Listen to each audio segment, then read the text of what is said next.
usut secara tuntas, hukum seberat-beratnya, itu mau saya.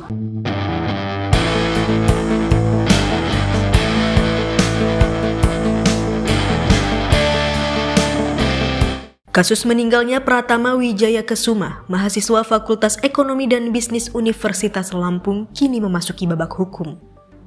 Pratama diduga menjadi korban penganiayaan saat mengikuti pendidikan dasar mahasiswa pecinta alam atau Diksar Mahapel FEB Unila.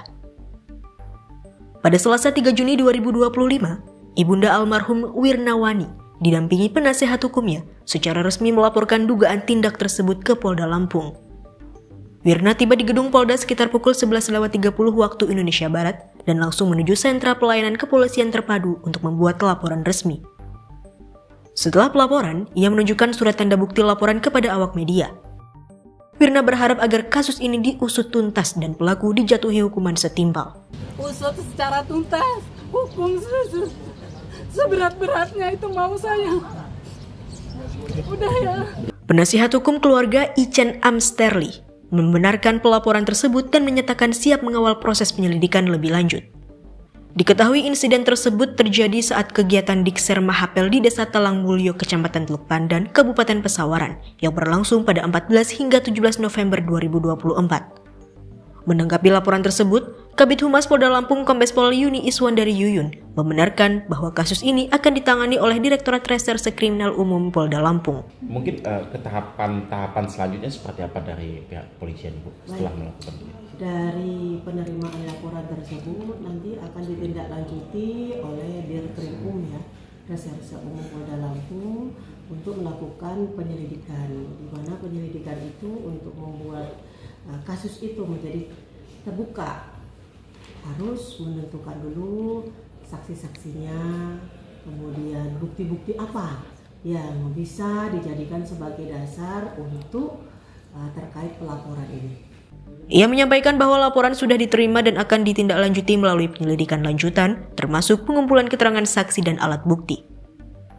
Dalam keterangannya, Wirna mengungkapkan bahwa saat mengikuti Diksar, Pratama sempat meminta dijemput karena merasa lapar dan meminta dibelikan mie ayam.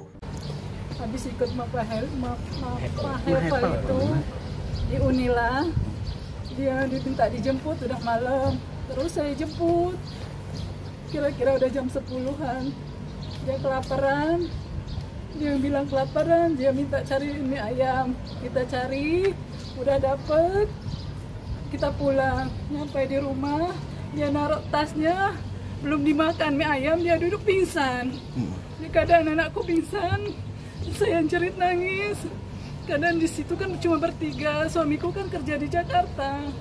Nah, saya elap, luka-lukanya banyak banget di tangannya. Sempat aku foto. Dia pingsan, saya bingung mau diapain ini. Saya peluk-peluk, saya lap-lap, masih jam 3, kata dia. Nak, bangun nak, kata dia belum bangun. Bangunnya jam 8 pagi. Jam 8 pagi, minta minum, saya kasih minum.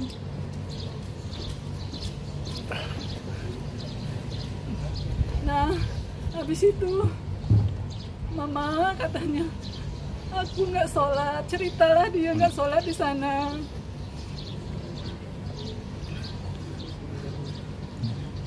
Nah, sempat itu saya ajak berobat. Kita berobat di RBI. Di RBI ditanganin. Saya ngajak ke rumah sakit, dia nggak mau. Karena nyawanya diancam. Nanti ketahuan Mama, nanti diancam. Kita pulang aja. Dia, Mama jangan ngomong-ngomong. Kalau Mama sayang Udo, dia manggil kan Udo ya, orang Lampung. Ini Mama jangan cerita-cerita, Mama nyawa aku ini diancam. Rumah kita jauh. Nanti aku diincar, Mama mau dibunuh, katanya gitu. Ya udah. Sejak itu dilakukan. Nggak tahu saya, karena dia nggak pernah cerita siapa yang mengancam. Cuma dia ngomong gitu aja. Mulai dirawatnya kapan Ibu kalau untuk almarhum sendiri Ibu? Pas dirawatnya itu bulan puasa, Maret ya. Tanggal berapa itu? 15 hari Rebo di Bintang Amin. Hari Rebo kita masuk UGD karena dia udah muntah. Tangan dia ini emang udah kram loh, tangannya udah kram kayak gini sebelah kiri. jalannya udah encet-encet gini. Nah, dia dirawat, ditangani sama, kita masuk ke ruangan dong, ditangan sama dokter Tony.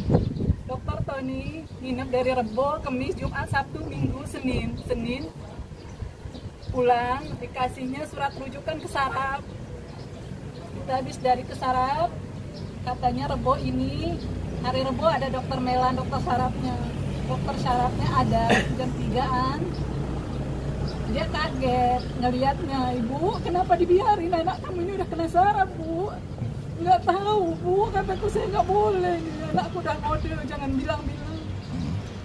Kita dada ditendang, perut ditendang, diinjek-injek, itu dia ceritanya.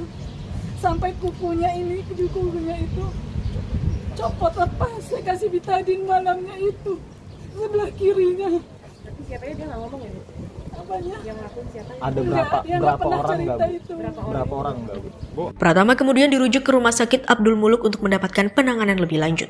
Pada 27 April 2025, ia menjalani operasi pemasangan alat medis setelah dokter menemukan gangguan serius pada saraf kepalanya.